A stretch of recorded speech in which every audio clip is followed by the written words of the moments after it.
you need to look at a community, because of course that's where language is used. And then their teenage brothers and sisters shout, "Epure, epure." I also wanted to know something from the real life. Welcome to Conversations with Romani Linguists. My name is Anastasiia. I'm a promoter of the Romani language. And I'm Yaron. I'm a linguist specializing in the study of the Romani language.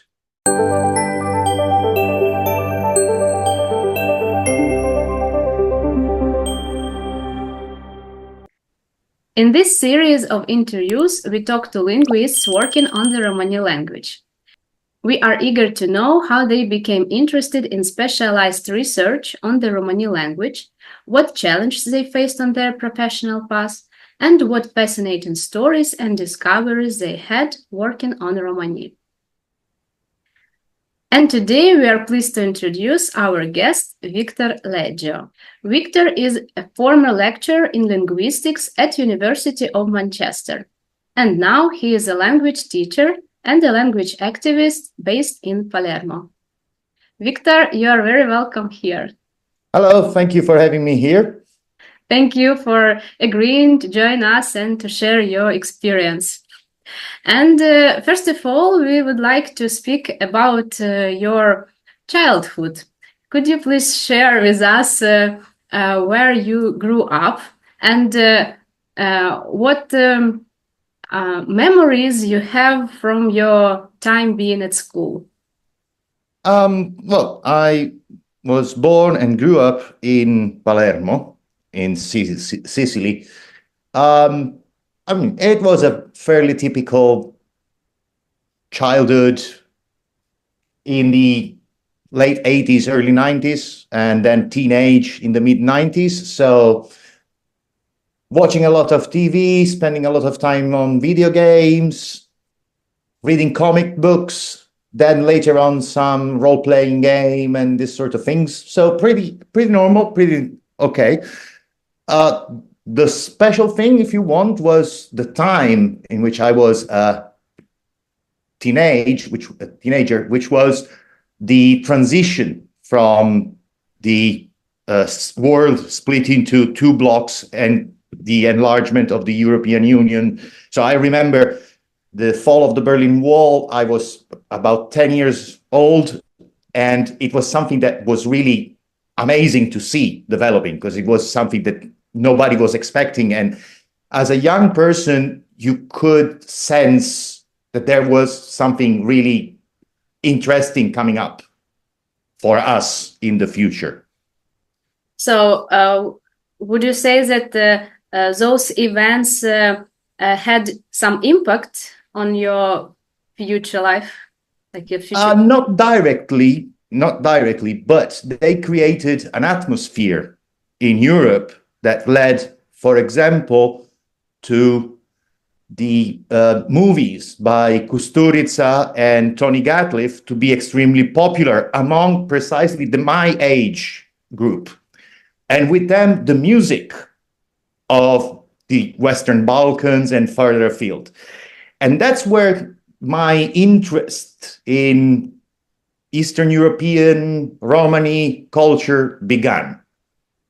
Through those movies, through this music, because they were part of especially for that youth culture that was critical, that wanted the new world order to benefit everybody, not just a few.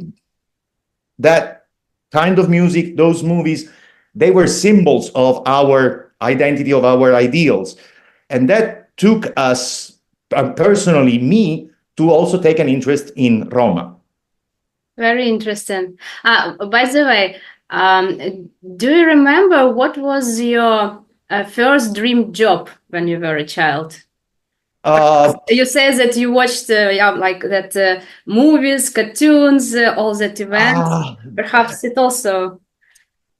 Never really had a dream job as such. I knew that I wanted to share things with people.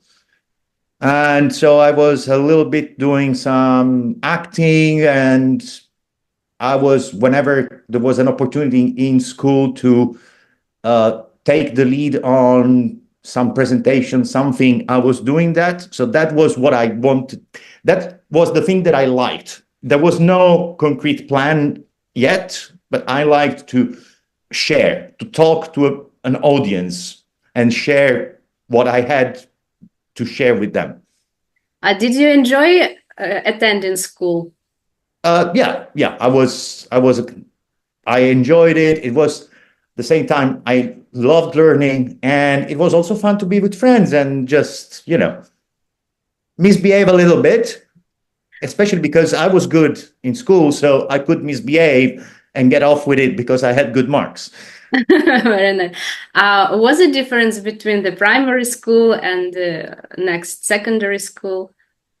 Well, to be honest, I don't have that neat, clear memories of primary, and in Italy we also have middle school. So I wouldn't say, probably it was the fact that at that stage I still was not as conscious of what I was doing as I was later in high school. So, but yeah. Okay, very interesting. By the way, it's also a question about language. What is your mother tongue, and what languages do you speak?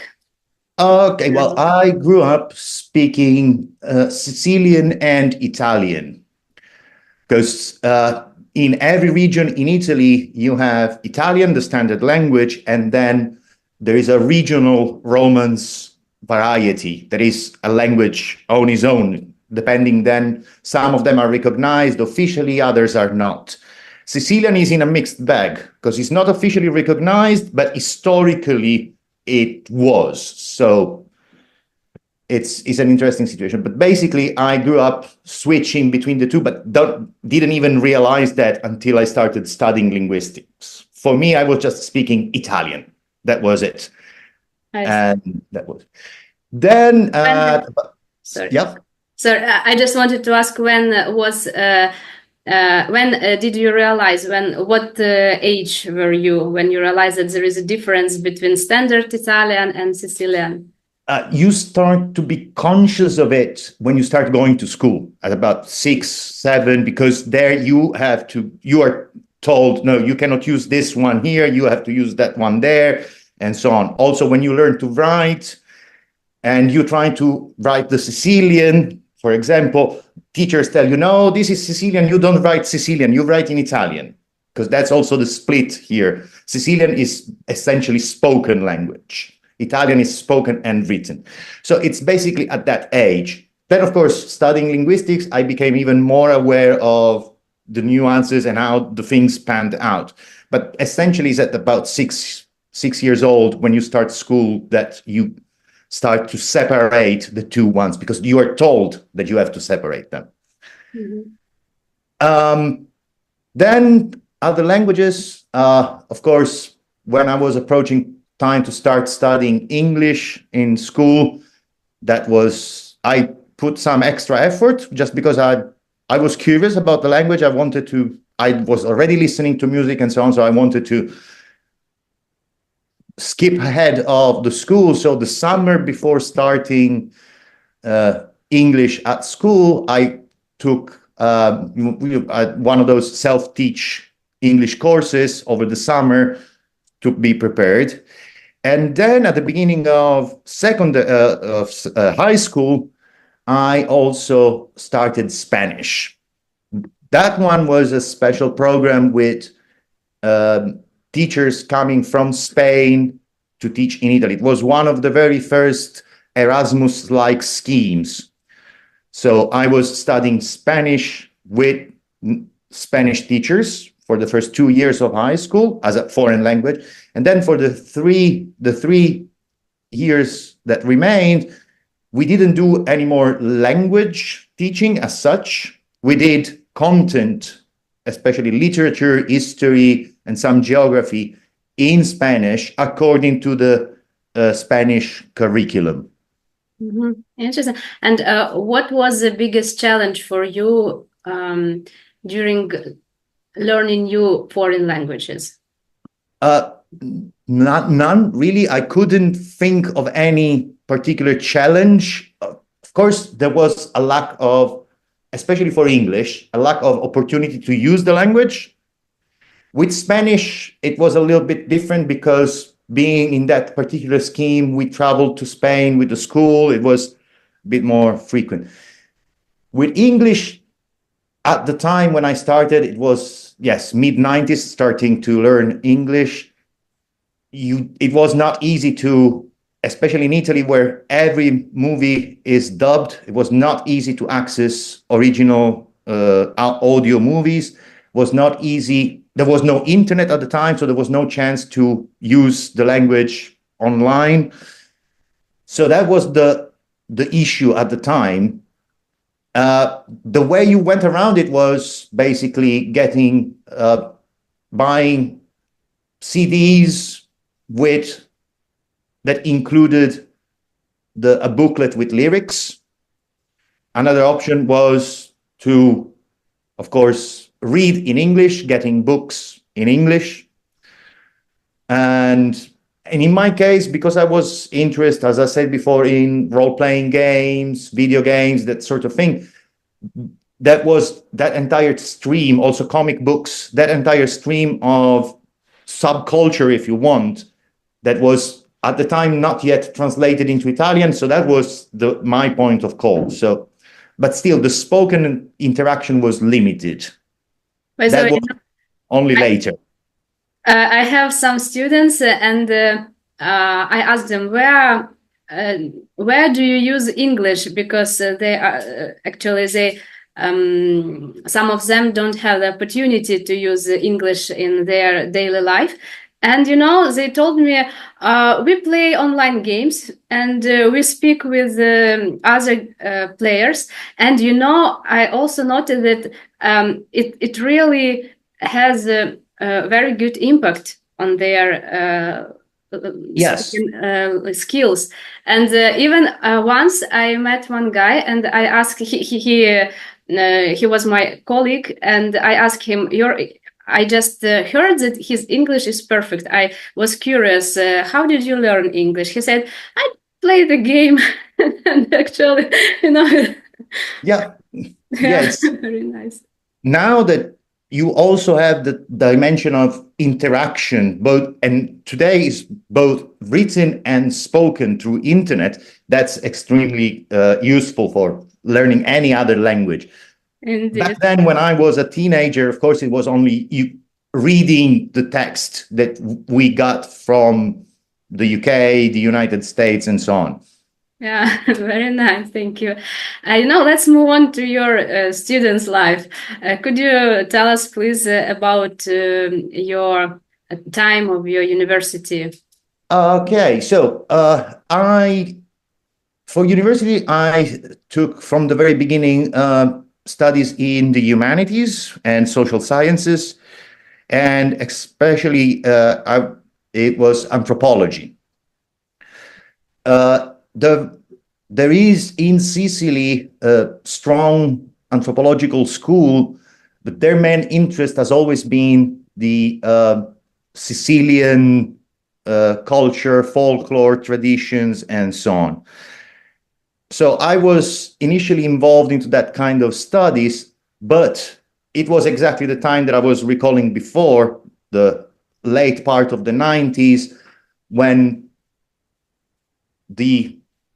my interest in Eastern Europe and the Roma was growing.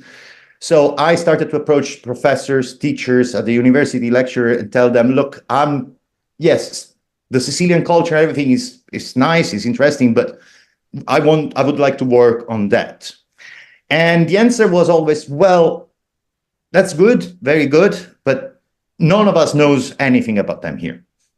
There was really no expertise at all in the University of Palermo. I studied in Palermo. I didn't go anywhere else. So because I really wanted to explore more, partly because of the passion for Kusturica, Tony Gatliff, Bregovic, I also wanted to know something from the real life, not just the nice image, or less nice, but still fantasized image that you get through movies and music.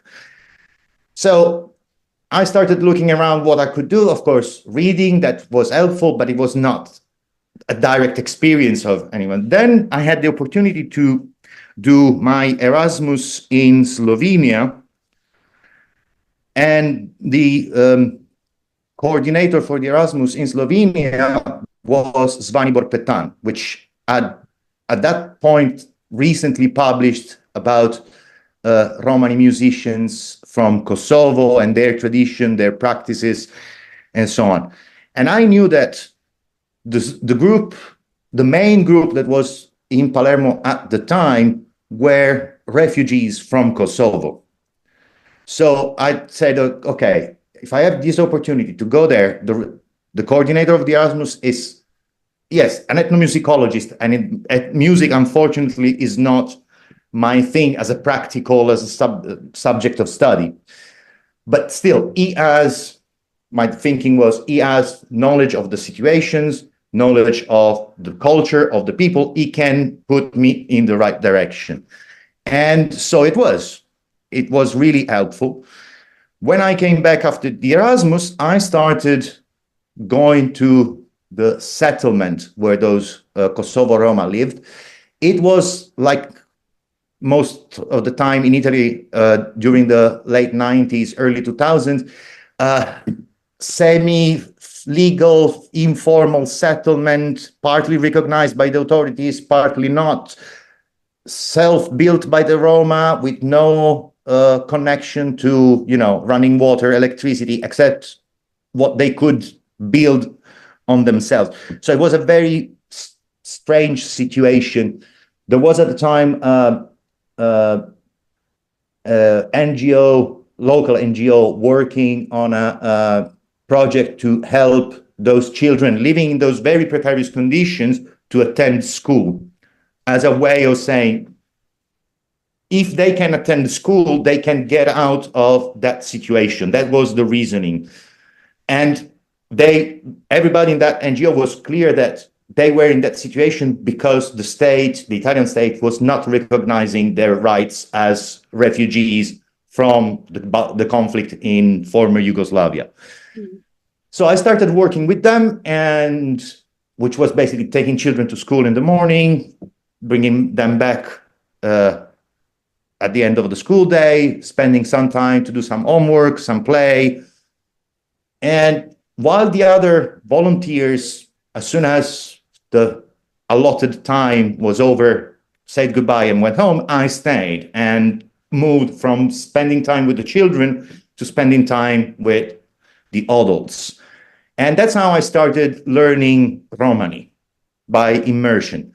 Then I took in the summer of 2005, I also attended the Mahala summer school in Serbia, which is run by a Roman family. And among the other things, they also offered the opportunity to study some language. I took that because I needed a little bit of systematization to my approach. I felt that I needed a little bit of grammar, something like that, being taught to me. Because one thing was, yes, catching up on recurring patterns of communication, but something else was systematizing everything so that I could further develop it. That was very useful. Then when I came back, I wrote my undergraduate dissertation, basically describing the everyday life in that settlement. And that was the beginning of my experience with Roma as a scholar, if you want. Then I spent another year working with that NGO, and I realized that I wanted to continue studying. So I started asking around, okay, where I can do it, where at that point I had a bit more connections through the NGO. And so basically I was told, well, at that point was 2005, 2006. So I was immediately pointed out to the 3 universities at the time that were having specialized activities on Romani, and those were Graz, Prague, and Manchester. Now, I don't speak German, I don't speak Czech, so those two were out of the question. So I applied for the MA in Manchester, and from there onward, I stayed in Manchester, did the PhD there, then worked with Yaron on a couple of really interesting, amazing projects, and that was it. I always thought it was a first choice. I didn't realize it was a choice by elimination, but At that point, it was great that you made that choice. It was wonderful. Yeah, Victor, you're a very, very kind person. And, I'd like to give the floor to Yaron, but before that, I have only one question about these children. What language did you communicate with them? Because as I understand correctly, you learned Romani after you started working, help these children. Okay, at the beginning, it was, of course, the communication was in Italian. Did they speak Italian? Okay, let's put it that way. The older person at the camp, so those in their 30s and up, they spoke Italian like any immigrant that came to a country as an adult can speak the language. So they made themselves understood. There were what you can call mistakes, problems, but there was no problem. Then there were those that had arrived with this group, 30 up, but as young teenagers, late childhood, so those that had arrived between the age of, let's say, 10 and 15, they still had a recognizable foreign accent, but their Italian and Sicilian were absolutely perfect. Then the younger ones, the one born in Palermo, those, depending on the age and how much school they have gone to, spoke Italian like any other local children. If they had not gone to school yet, they only spoke Romani. But that was basically up to the age of 3 or 4, because then, with preschool, they already started to get it. So at the beginning, the communication was in Italian. Yeah, thank you for clarifying that. Okay, and now your time in Manchester in Yaron is...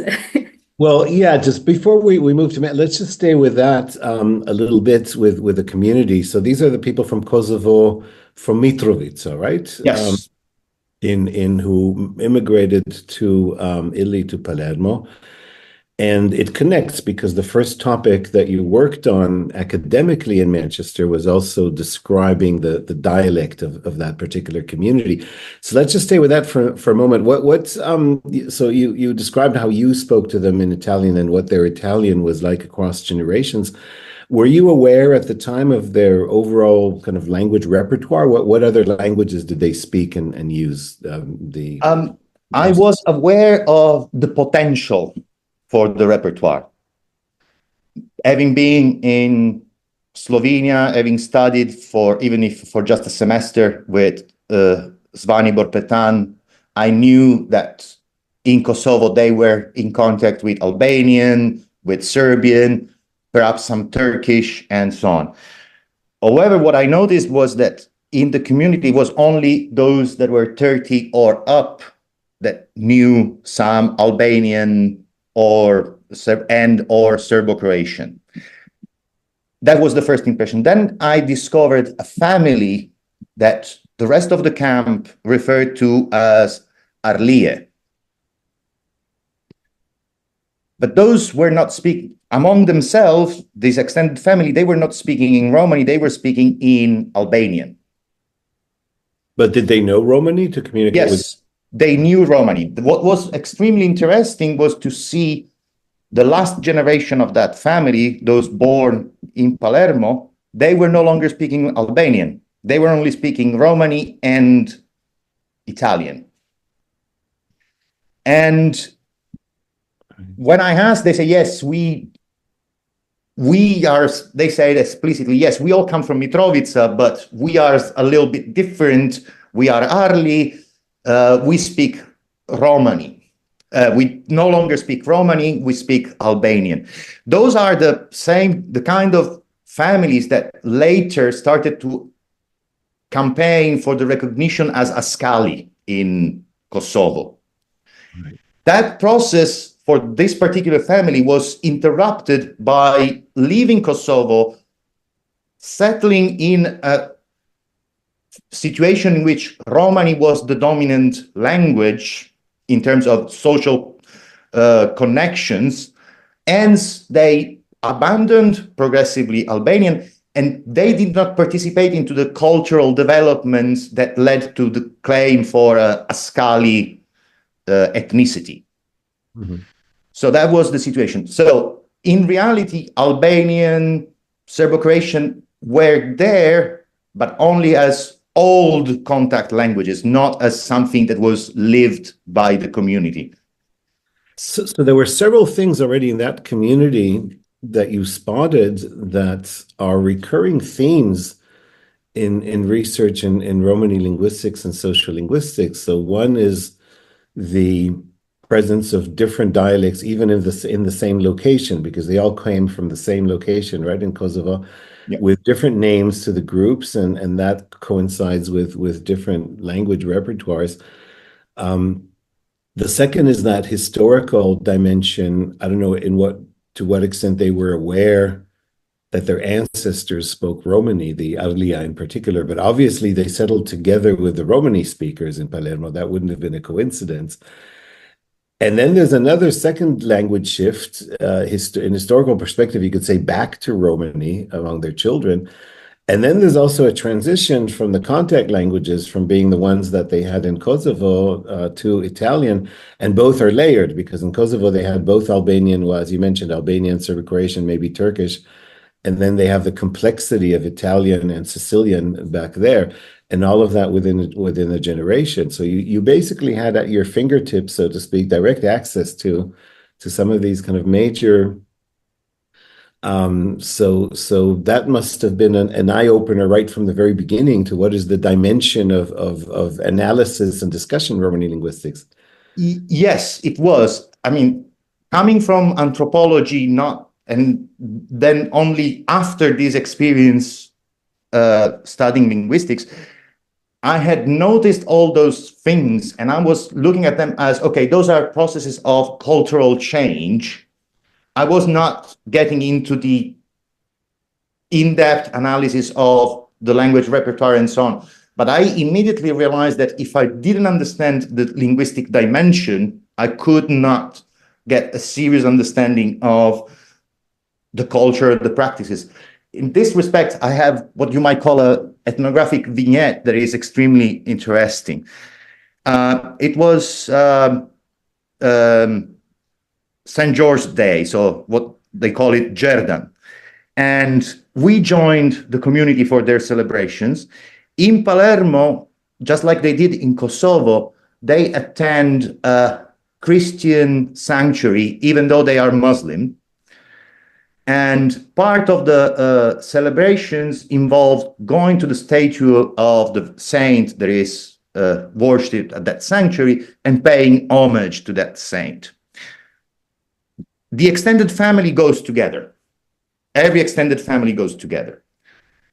And I didn't know, but there is a hierarchy of access. The elder go in first, then the mid-generation, last enter the children.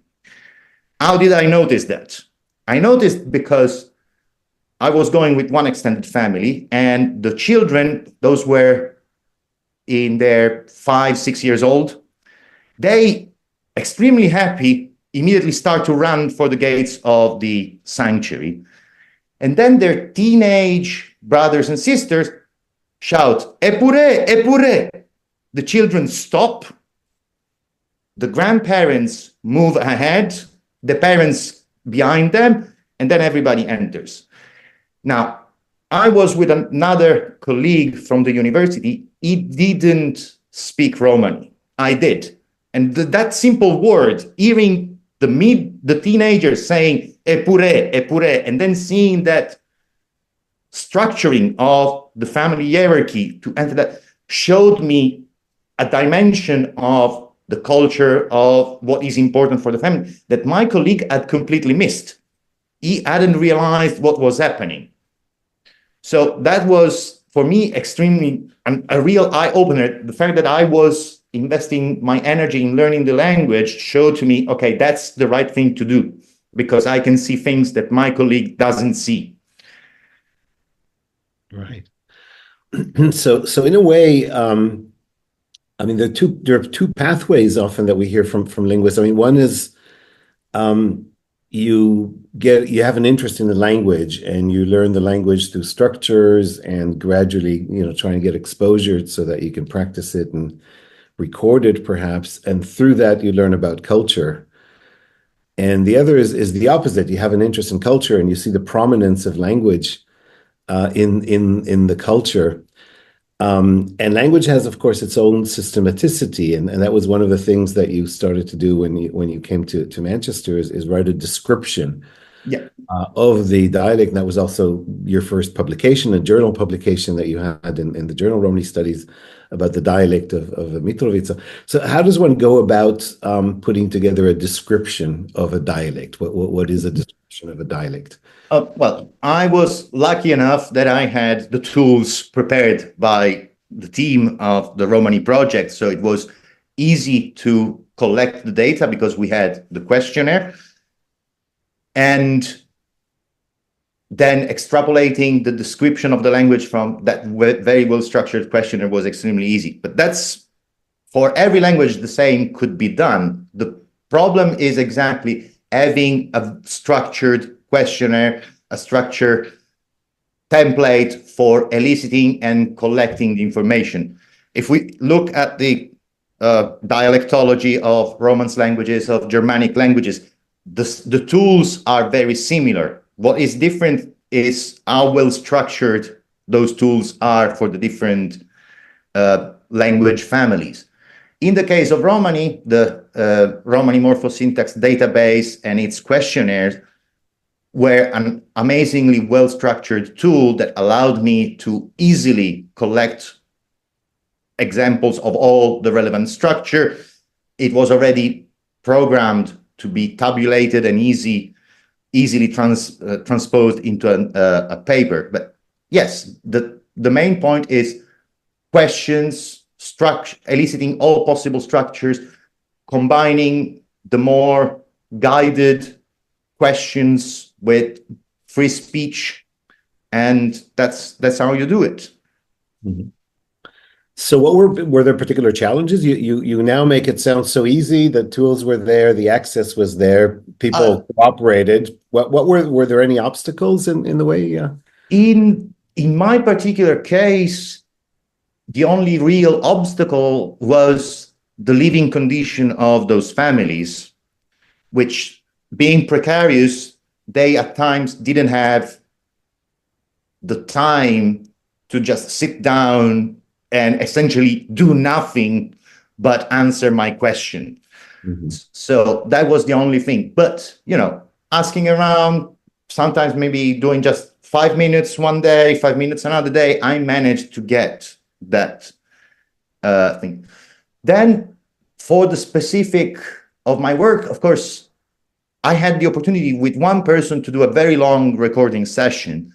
That the problem there was the tiredness of the person. But that was easily solved because I was sitting with the head of the family. So we just took a break. He asked his wife to make us some coffee. We had a coffee, a couple of cigarettes, and then we went back to recording the interview. So it was a natural process of saying, okay, look, let's take a break. And in the family dimension, when you take a break and you are male, you just ask the woman, make us some coffee. That was very natural. So in my case, there was no problem. But that's also because I came to the linguistic investigation after 3 years of working with the community, and especially something that they perceived as very important for them, supporting their children into school.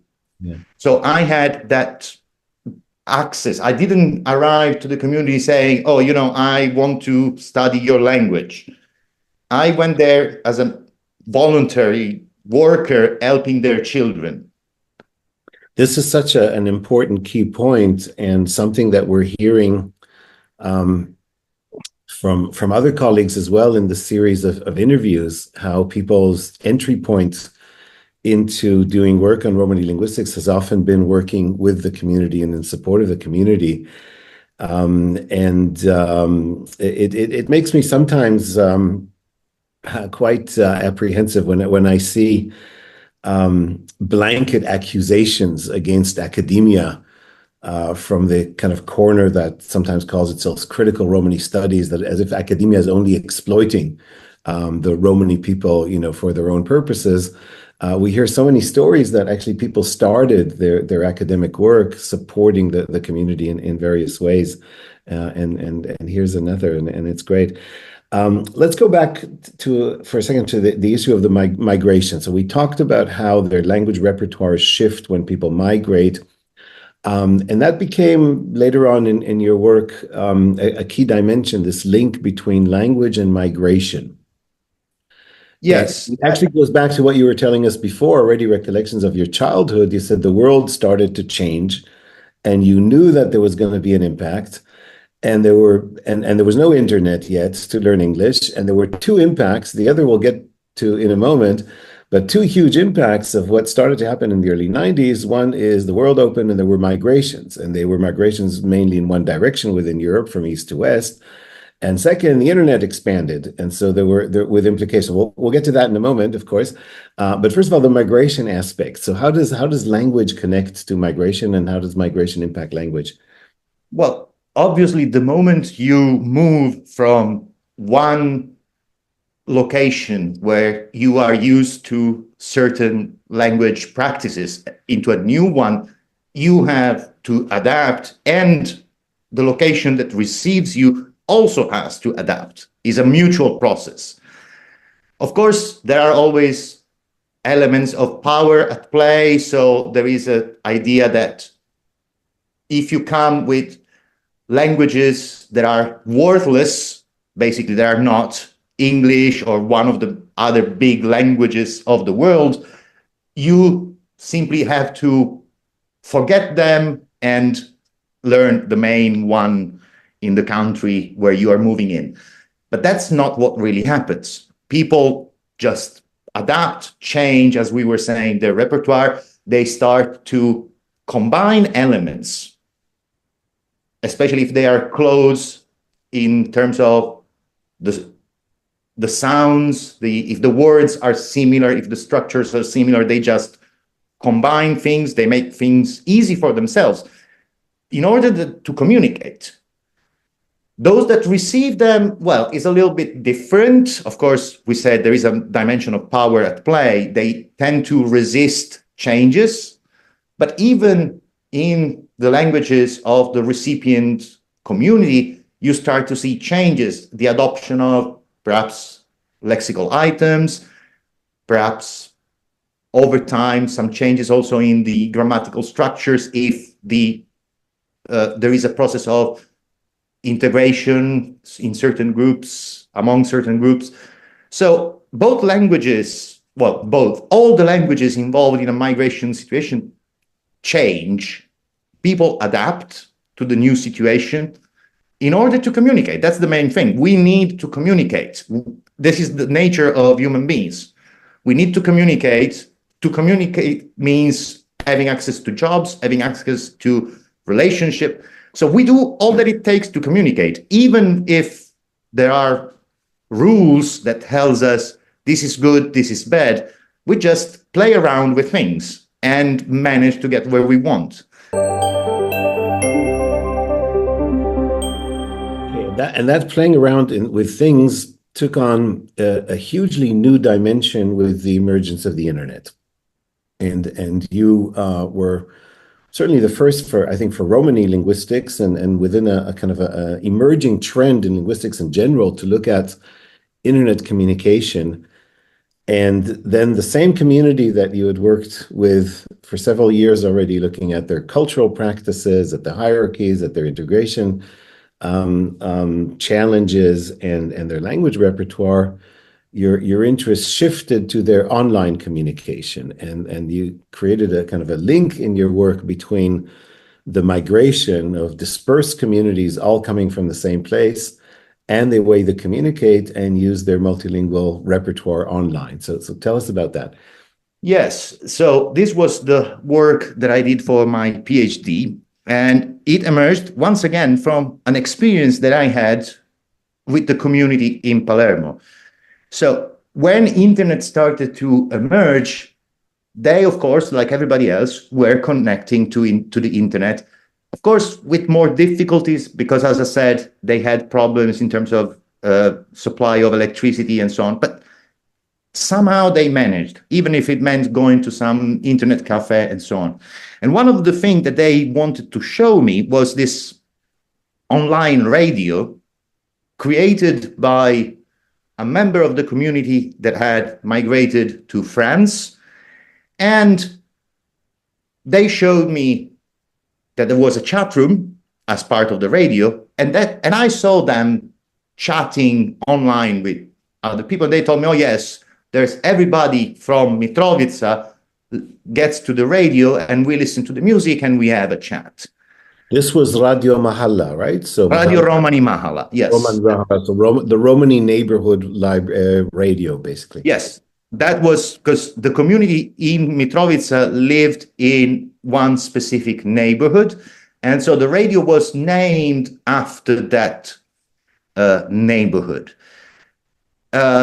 So I started to look into that online radio and the chat. And what I noticed was that the sort of music that was played was the same music that was played during family celebrations, weddings, circumcisions, and also during the seasonal celebrations like St. George and so on.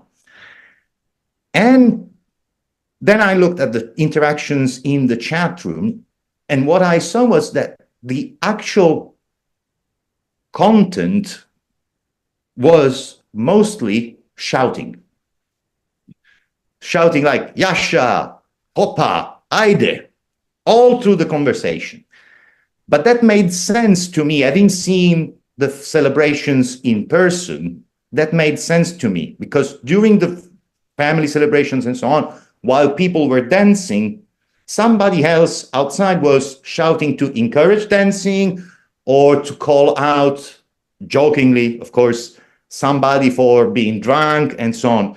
And I started to see in the chat room that same dynamic of festive interactions, celebrations, sharing a good moment together. And the other very important thing there was that this community, because of the conflict in former Yugoslavia, January 1st, and then specifically in Kosovo with the bombing of Mitrovica itself, their neighborhood was very close to the artillery positions of the Serbian army. So for many families, there was no place to go back because their houses had been destroyed as collateral damage. So, and they were spread all over Europe. So beside all those elements of shouting that you could consider, broadly speaking, Romani, although there were elements also shared by Albanians, Serbian Croatians in the Balkan area, then I started to see that they were using German, French, Italian, the languages of the countries where they had settled. And those was extremely interesting to see it online, because those languages were used to extrapolate the communication, the conversation from the festive setting and make it a private conversation between 2-3 people. Because they knew that not everybody in the community spoke all those languages, when they wanted to have a private chat, they could switch to Italian, German, French, And nobody would complain about that behavior. It was absolutely fine. They understood that they were having a private conversation. So it was extremely interesting to see this dynamic of all the languages that they knew being used. Mm-hmm. And those were the languages that they practically used in daily life. Romani, German, French, Italian. But then also because of the sort of music that they played, and it's the typical pop, let's call it Ottoman pop music that you can hear from the Western Balkan all the way to the Middle East. So they played also Turkish musicians on the radio. So some people started to type the lyrics of those Turkish songs.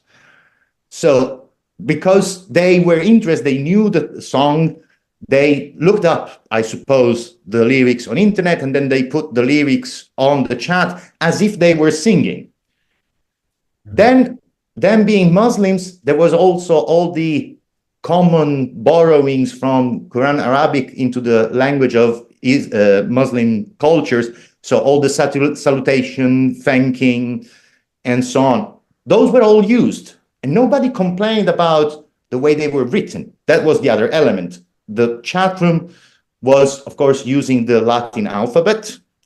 Romani doesn't have a standard. Arabic is written in a different script. Serbian is written in a different script.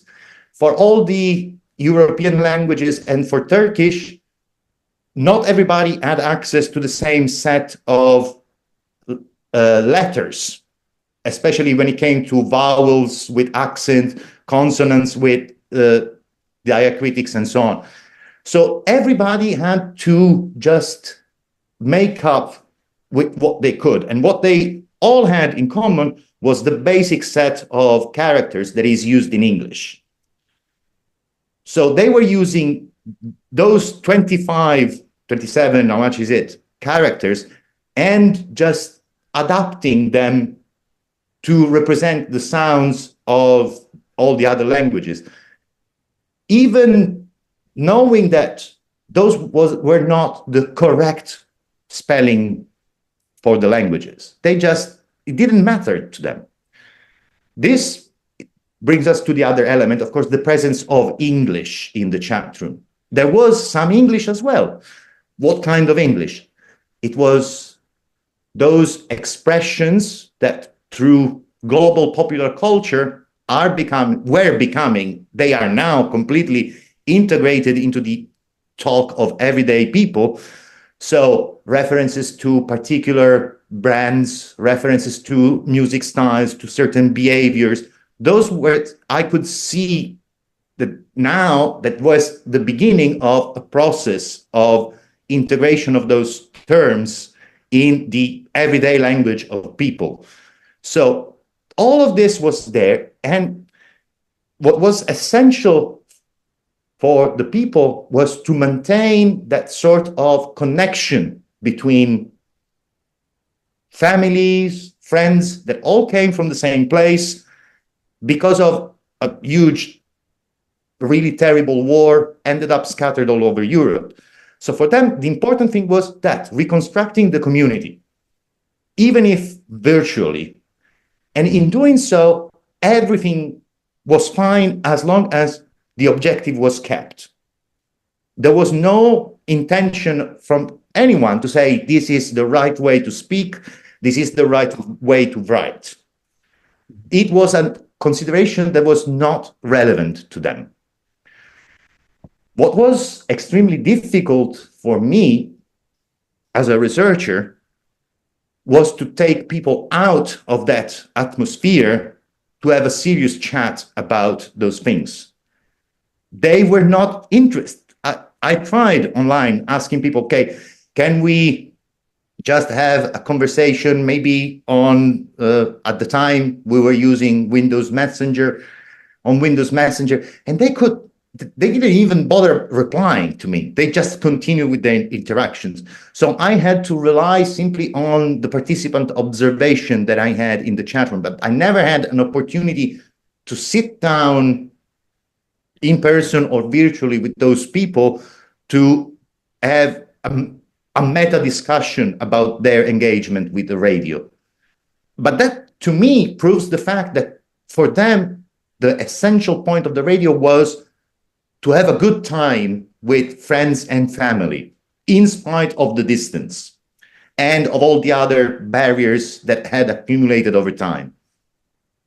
So the combination of migration and communication technology creates a whole new world of networking that allows people to stay together as a virtual community, in addition to the actual physical mobility if they did move around from time to time, and also integrate a much wider repertoire in a very stratified way, as you were describing. So some people share certain aspects of it, and it creates a whole new angle on this whole question of literacy, that literacy becomes the property of what people share with the resources that they have at that moment for the communicative needs that they want. And you mentioned several times, nobody complained, you said. And that's kind of an interesting angle because, why should somebody complain? Because we're sort of all used to being directed to what is right and what is wrong, and complaining, erasing, as some people call it in language ideology theory, the erasure of other aspects, and nobody intervenes to complain, which brings up this idea of something very, very pluralistic, which brings me to a concept. You had actually a grant for your PhD from a program in cosmopolitan studies. So what is cosmopolitan briefly, and in relation to Romani, how does it manifest itself? Well, what is cosmopolitan? That was the objective of trying to come up with a definition of what cosmopolitan is, and it was part of that was the academic response to those changes that had started with the fall of the Berlin Wall. I would say the problem is that it always remained a notion that was never really, there was never an agreement. Some people considered cosmopolitanism only as the more, if you want, engaged activist attitude that wanted for everybody to have the same access to rights and resources. Other people progressively abandoned that idea and instead looked, like I did, to cosmopolitanism as an attitude toward the cultures and their resources that is open, that it's not constrained by the teachings of the national school systems and so on. The teaching of the national school systems are still present. People have them in the back of their mind, but they, let's say, take the liberty of not respecting those teachings, of just taking the teaching and saying, okay, yes, this is another tool that I can use in my everyday interactions with people. Well, and the computer-mediated communication, of course, opens up a whole new domain where they're free to do so because it's not policed and it's not... Yes, that was the very new element of the internet, was a space where you could use a written language, but there was no direct control by authorities, educational and so on. And at the same time, as you pointed out before, there are some limitations, technical limitations on resources, what keyboards you have and so on, at least at that time. And that prompts people to be creative and also to make compromises. So yes. There's an element of agency there because they're in control of how they reshape the resources that they have at their disposal. Yes, but if you think of it, this is not different in terms of the process itself than what was happening in the Middle Ages in Europe, when the writing system of Latin, Greek were progressively adapted to represent the languages that emerged after the fall of the Roman Empire. The difference, of course, is the scale and who has access to that resources, who participate. In the Middle Ages, of course, it was a very small portion of the population, very well educated and so on. Nowadays is everybody, irrespectively of the levels of education. The other thing is, with universal education, we can assume that everybody has at least basic literacy, even if they don't attend school regularly, but they acquire basic literacy. From that, then they build up on their own through exactly those instruments. Yeah. And they form communities, right? So one of the studies that we did together, but you were instrumental then in looking at the data and compiling and classifying them, was the networks of users on YouTube and comments that they were posting in Romani. Can you just tell us briefly? We're sort of gradually running out of time. This is really, really fascinating. There's still a couple of things that I wanted to touch on. So tell us briefly about basically what does that mean for the discussion about standardization? We have different networks on the internet communicating and forming kind of clusters and using different conventions in a bottom-up spontaneous way, right? Yes, that was a process that we observed through the lens of interactions around YouTube videos. But what we noticed was that communities that had a present or a past of face-to-face contact tended to congregate around the same content on YouTube. And in interacting around those videos, they progressively converged on the same representation of Romani. They converge on the other practices in using other languages in their conversations. Because again, in YouTube, as much as on the other website that I studied, all languages at the people's disposal were employed. So that showed us that people spontaneously, in order to communicate, tend to reduce the amount of differences in the representation of the language in writing. But the way they do it is precisely progressive. It takes time. It's a spontaneous process. There is no authority saying this is how we are going to do. It's simply over time, repetitions after repetition, they settled on a pattern of behavior, because that it's what it is. It's a pattern of behavior. And again, compared to the processes in which you have an authority saying this is the way to do it, there was no attitude to chastise people that use different forms, which in turn allowed individuals to move between the communities, between those virtual networks, which is the element that at the time, of course, we have not explored in details, and is something that should be done now, is how the individual interacts and behaves across the different platforms, resources, virtual network that they frequent. So the question at the time for us was, what's happening? How can they do it? So the focus was on the community.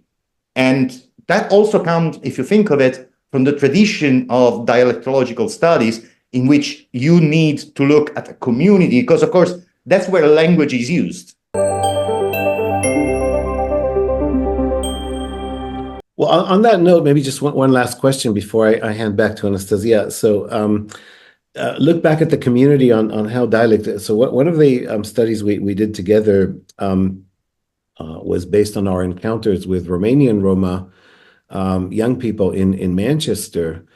But we were all trained, and I guess I also gave that to some extent in my training in Romani linguistics. We can identify dialects. It's kind of our bread and butter as linguists. We say, well, there's this dialect and there's that dialect.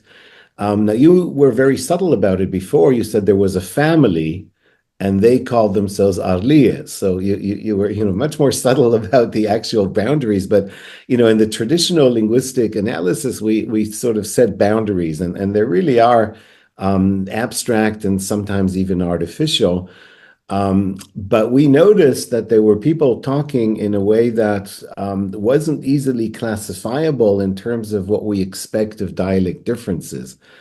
because they also emerge as a kind of a melting pot in a process of convergence. Do you want to say a couple of words about that? Yes. So that was a case of a community from in East Romania that emerged as a consequence of relocation policies after World War II. So in partly they were people escaping from the concentration camps in Transnistria. Later, they were relocated from other parts of Romania to that area by the communist authorities. So there were Roma from different backgrounds being brought to the same place. And because of the policies of the socialist state, essentially living together in the same area. And what we observed was that traces of all the areas where those people came from were present there. And there again, but at the same time, we also observed a tendency to progressively accommodate one to the other and converging onto certain forms. So what was extremely interesting for us was to see that dimension of how the community was created by the forced movement of people decided by the authorities, and yet how those people, once forced to live together, progressively became a community. They start to feel like, yes, this is our people, even if they were originally not their people. And that was reflected in the language that they used, which, yes, it turned out to be extremely hard to classify. But there again, classifying is an intellectual exercise. It's not what people do in their life. We need it for our study, for understanding how things work on a general level, but that's not a relevant consideration for people until, of course, you put in play relationship of power and so on. But as long as there is not this element of saying, I am better than you, basically, because I am this, people just progressively adjust, integrate new elements, drop all elements. That's another important thing. Sometimes I hear, oh, those people are losing their culture, they're losing, and that's not only for Roma, it can be for any kind of minority group. Well, yes, they are losing elements, but that's normal. That has always happened. And it's the way we kept going on. It's the way a group has been able to remain as a group. You have to drop what's no longer needed and take on the new things that allows you to continue maintaining your peculiarities while at the same time being part of other things that open up. So that's almost the opposite of what some people some years ago, individuals have propagated to standardize Romani. Said, you know, we have to have a uniform Romani language and we have to renew Indic terms and go back to Hindi or even Sanskrit and put those words into Romani. And you're basically saying, well, people pick and choose in a natural way. They use the resources that they have, and that stabilizes their communication and redefines their identity over and over again. Wonderful. Anastasiia, back to you. Thank you. Yeah, and for our closing question, I would like to ask you, from your perspective, what still needs to be discovered in Romani? As I was saying before, in that particular area of study, the use of languages through mediated technologies, we focused on the community at the time of our studies, because that was, as I said, coming from the tradition of dialectological studies where you look at a community and from that you establish the profile of the community. And also because at the time the study of the internet revolved around so-called virtual communities. The technology has changed. We now have social networks. In social networks, you don't necessarily belong to one community. You interact in many communities.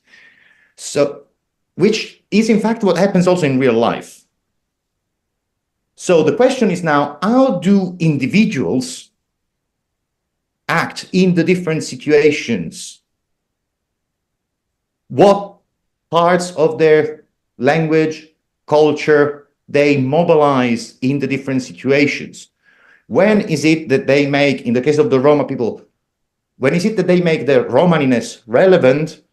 When is it that they just not hide it, but don't play it up because it's not relevant? Now, again, I came back to Palermo about 2 years ago, and I tried to get back in contact with the community that lived here. Fortunately, that settlement has been dismantled with the participation of the community, and now they live like any other community in regular houses. And I've heard that story of young girl, 18, so she was born after I had left Palermo, which is so much into K-pop, Korean pop music, that she is learning Korean. And I don't know how much she's learning, perhaps just the lyrics, what she needs for the lyrics. But they were telling me she goes on internet, connects to chat rooms, groups, social media network around that topic. So in those situations, her being a young Roma girl is absolutely irrelevant, I suppose. I've never met her, but that would be something to explore more in detail, exactly how those people, and also depending on the age and so on, when is it that they mobilize certain resources? When is it that they tone them down? And that it's something that should be done both for online and face-to-face communication. Thank you very much, Viktor. Thank you very much for this interview and for sharing your fascinating experience. And it was my pleasure. It was really interesting to hear your story about your engagement working with those Romani refugee families, and then your later work with your academic research. So thank you very much. Thanks all of you who watched this interview. Subscribe to the channel, comment on this video, and see you soon in our next episodes. Bye for now. Bye.